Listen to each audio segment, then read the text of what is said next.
Fjala ripërtëritje, mua më pëlqeu, kam që një nga deputetet ja kam kërkuar fort kryetarit Partisë Demokratike në mbledhjet e grupit parlamentar dhe të kryesisë Partisë Demokratike, shpesh herë ripërtëritjen e Partisë Demokratike, patjetër, por gjithmonë nuk kam pasur parasysh që ripërtëritja duhet të vazhdojë dhe akoma ka kohë për ripërtëritje, përveç sekretariateve që u zgjodhen dhe sinqerisht kanë fjalët më të mira për ata drejtues sekretariate që kanë dalë, janë figura të pastra të Partisë Demokratike, janë njerëz me kontributet e Partisë Demokratike gjatë kësaj periudhe,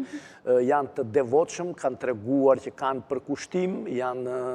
të aftë për ta përfaqësuar Partinë Demokratike. Gjithsesi, do të thoja se rezultati do të duket në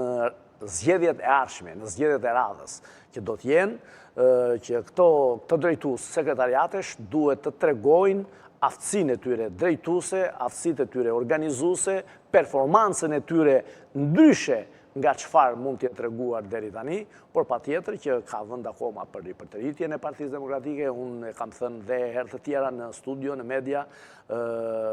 ja kam thënë dhe kryetarit të Partisë Demokratike dhe patjetër mendoj dhe besoj se do të zhvillohet edhe kjo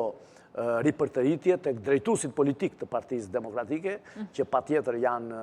një pjesë e rëndësishme e drejtimit të Partisë Demokratike, drejtuesit në përqarje, të cilët duhet të ripërtërihen me patjetër, për arsye se janë drejtues politik që udhëhoqën një proces zgjedhor në 11 maj të 2025-s, një proces zgjedhor fort të kontestuar dhe absolutisht të vërtetuar që ishte një grabitje dhe një farsë zgjedhore, por gjithsesi qytetarët presin rotacioni dhe rotacioni duhet të bëhet dhe bëhet kur drejtuesit mos jenë të njëjtit të zbresin dhe ata që nuk arritën dot ta ndalonin grabitjen, mos të them të mirënifitoren, po të ndalonin grabitjen dhe vjedhjen.